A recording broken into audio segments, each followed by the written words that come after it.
So the 4 individuals from the RCMP in Nova Scotia have a different recollection than Ms. Tessier and Commissioner Lucki. I find that very interesting. So who do you believe, Nova Scotia RCMP or RCMP National Headquarters? That's one of the core questions being presented to the House of Commons Public Safety Committee, which is investigating allegations the RCMP Commissioner was facing political pressure to release information on firearms related to the Nova Scotia mass shooting. I did not ask the Commissioner to release that information, nor did she promise me that she would. That's an answer we've already had from you in the House of Commons, in the media, but what bothers me about it is that the opposite version, the RCMP version, from what we've seen in email sent by Ms. Lucki in Mr. Campbell's testimony, is that that's not the case. How do you explain the fact that there are competing versions of facts here? What discussions were had about the order? There's only one set of facts. I did not ask the Commissioner to reveal that information. She did not promise me that she would. Superintendent Darren Campbell wrote that RCMP Commissioner Brenda Lucki told Nova Scotia Mounties she was under pressure from then Public Safety Minister Bill Blair to release information on guns related to the 2020 mass shooting. Testimony that was backed up by other Nova Scotia Mounties part of the same meeting.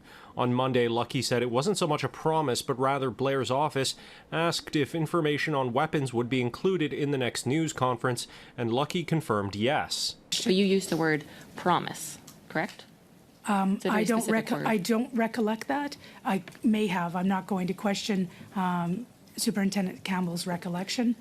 But so it was in the context of confirming the information. Lucki also denied she was angry at Mounties during that meeting, but Nova Scotia Mounties contradicted this. It was evident that the Commissioner was angry.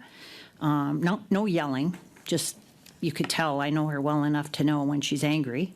And that she used phrases like, I promised the minister. She didn't say what minister.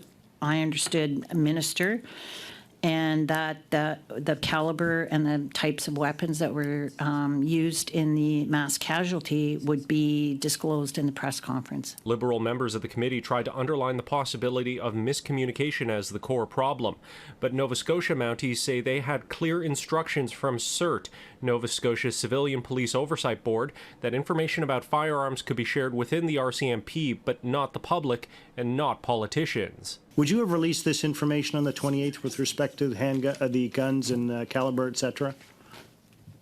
No, sir, we weren't ready to make that release, given the ongoing investigations, particularly stateside, that were in their infancy. And Ms. Bergerman, you were actually the head of the RCMP for us civilians in Nova Scotia at that time. Would you have released that information? No, I would not have. The Public Safety Committee meets again next month, calling more witnesses, including Superintendent Darren Campbell, with a date for that meeting still to be determined. In Ottawa, Xiaoli Li, City News.